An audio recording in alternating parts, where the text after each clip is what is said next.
करते हैं हम साइन कन्वेंशंस की, चिन्ह परिपाटियों की। तो बेटे आपको सबसे पहली बात जितने भी न्यूमेरिकल्स करने हैं उसके लिए आपको चिन्ह परिपाटियों का पता होना बहुत जरूरी है।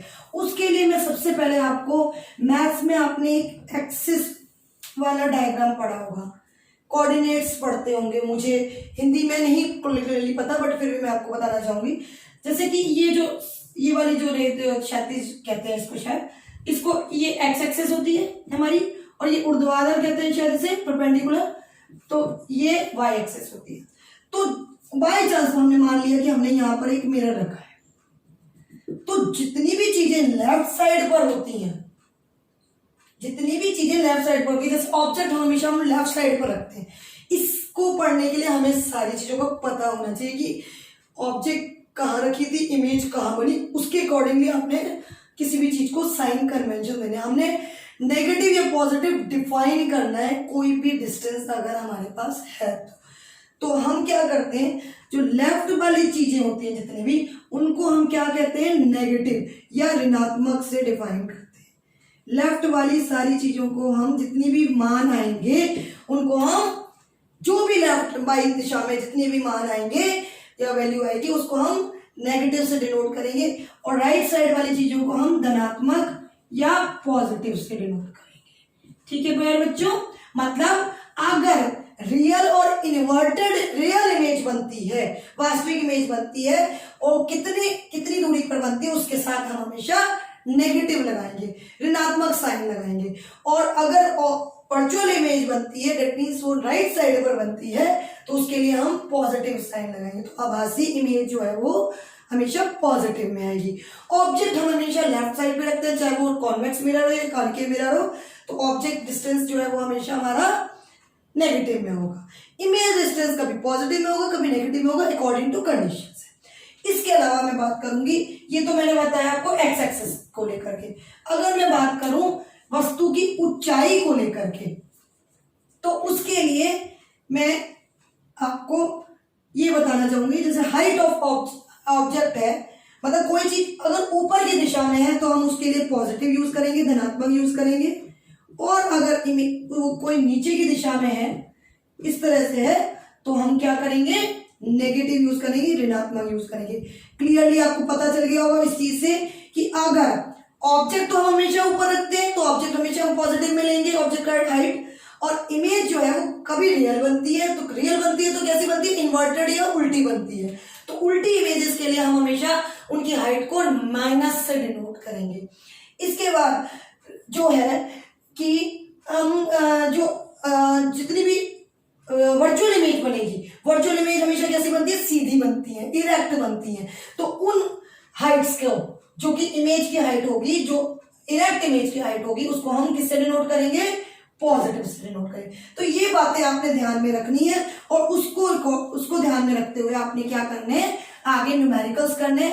उससे पहले मैं न्यूमेरिकल्स को सॉल्व कराने से पहले आपको एक बहुत इंपॉर्टेंट चीज, जो कि हर न्यूमेरिकल के लिए सबसे पहले जरूरी होती है, किसी भी न्यूमेरिकल को करने के लिए हमें जरूरत होती है फॉर्मूलाज की। तो सबसे पहले मैं आपको बताऊंगी मिरर फॉर्मूला, जिसका जस्ट एक फॉर्मूला हमारे सिलेबस में है और हम उसको करेंगे। मिरर फॉर्मूला मतलब दर्पण सूत्र। अब दर्पण सूत्र क्या कहता है, इसका बाकी चीजों से क्या क्या रिलेशन है, मैं वो आपको पहले लिख के देती हूँ। 1/v + 1/u = 1/f। सबसे पहला मुझे ये बताना है। अब ये आपका एक दर्पण सूत्र है, इसे बहुत ध्यान से लिख लीजिए और लर्न कर लीजिए।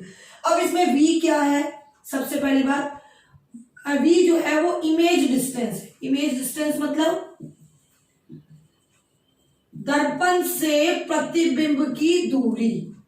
क्या है बच्चों, दर्पण से प्रतिबिंब की दूरी को हम किससे डिनोट करते हैं, स्मॉल v से। क्लियर, मतलब अगर आपको इमेज की पोजीशन डिफाइन करनी हो तो वो किससे डिफाइन करेंगे हम, प्रतिबिंब कहां बन रहे, प्रतिबिंब की स्थिति डिफाइन करनी है तो हमें किससे डिफाइन करनी है, v से डिफाइन करनी है, स्मॉल v से। अच्छा, अब बात करेंगे हम u की। u क्या होता है, ऑब्जेक्ट डिस्टेंस, मतलब दर्पण से वस्तु की दूरी। दर्पण से वस्तु की दूरी को हम क्या बोलते हैं,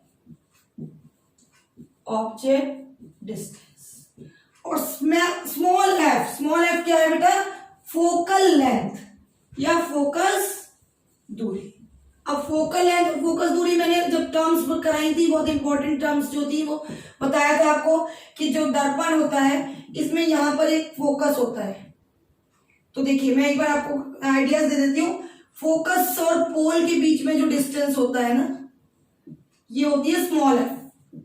तो ये फोकस दूरी होती है। अच्छा बाय चांस मैंने ऑब्जेक्ट यहाँ रखी, इमेज बनी उसकी यहाँ पर, तो ये जो डिस्टेंस कहलाएगा, ये क्या कहलाएगा? Object distance. यू से डिनोट करेंगे हम इसे, ऑब्जेक्ट डिस्टेंस, बिंब से दर्पण की दूरी को। और इमेज यहाँ बनी है, तो ये इसके और इसके बीच में, पोल के बीच में जो डिस्टेंस होगा, ये क्या कहलाएगा बच्चों?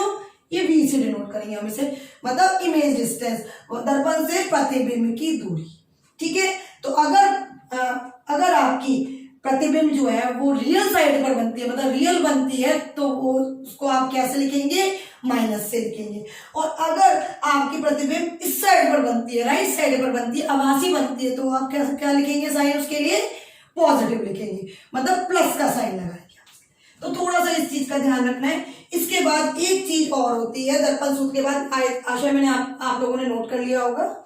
इसके बाद एक चीज और होती है बच्चों, वो होता है आवर्धन। आवर्धन मतलब मैग्निफिकेशन। बहुत इंपॉर्टेंट चीजें हैं ये। इसके बाद लगभग आपका चैप्टर कंप्लीट है। न्यूमेरिकल्स करवाती हूं मैं, उसके बाद आप चैप्टर कंप्लीट नहीं है बट रिफ्लेक्शन पार्ट आपका कंप्लीट हो जाएगा। आवर्धन, मैग्निफिकेशन। मैग्निफिकेशन बेटा, मैग्निफिकेशन क्या होता है कि आपकी ऑब्जेक्ट, आपने कहा कि ऑब्जेक्ट यहां रखी, इमेज यहां बनी, पर कई बार क्या होता है, ऑब्जेक्ट हमने छोटी ली, इमेज बड़ी बनी। कई बार हम कह रहे क्या होता है, ऑब्जेक्ट बड़ी थी, इमेज छोटी थी। तो ऑब्जेक्ट और इमेज के रेशो का अनुपात, साइज ऑफ इमेज अपॉन में साइज ऑफ ऑब्जेक्ट, प्रतिबिंब की ऊंचाई और वस्तु की ऊंचाई का जो अनुपात होता है वो क्या होता है? मैग्निफिकेशन। कहने का मतलब ये है कि जो प्रतिबिंब की जो ऊंचाई है वो वस्तु के मुकाबले में कितने गुना है। वो कम भी हो सकती है, वो ज्यादा भी हो सकती है, पर वो गुना हम कितना आवर्धन आएगा उससे हमें पता चल जाएगा। अगर मैग्निफिकेशन 1 आता है, एम स्मॉल एम से डिनोट करते हैं हम इसको, मैग्निफिकेशन 1 आता है, इसका मतलब यह है कि height of object is equals to height of image. प्रतिबिंब की ऊंचाई और वस्तु की ऊंचाई दोनों बराबर है। और अगर m जो है वो माइनस पर, या आप कह लो आपका जो प्रतिबिंब है, जो मैग्निफिकेशन है, आवर्धन जो है वो 0 पॉइंट समथिंग आता है या 1 बाय समथिंग आता है। मतलब अगर पॉइंट्स में लिखें तो 0 पॉइंट समथिंग, 1 से कम, लेस देन 1 है, मतलब लेस देन 1 आए, लेस देन 1 आए तो आप क्या लिखेंगे उसके लिए कि इसका मतलब आपकी जो हाइट ऑफ ऑब्जेक्ट है वो ज्यादा है और इमेज की हाइट जो है वो कम है, इसीलिए वो लेस देन 1 आ रहा है। और अगर मैग्निफिकेशन जो है वो ग्रेटर देन 1 आता है, 1 से ज्यादा आता है, इसका मतलब ये है कि height of image is more than height of object. I think इतनी बात से क्लियर हो जाएगा। बाकी हम एग्जांपल से भी लेते हैं, उससे हम क्लियर करते हैं। मैग्निफिकेशन का फॉर्मूला होता है h डैश ओवर में h, जहां h जो डैश जो है वो क्या है?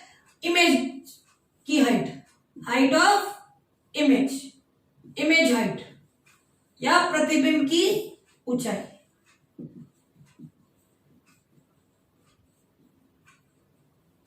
और h क्या है? वस्तु की ऊंचाई।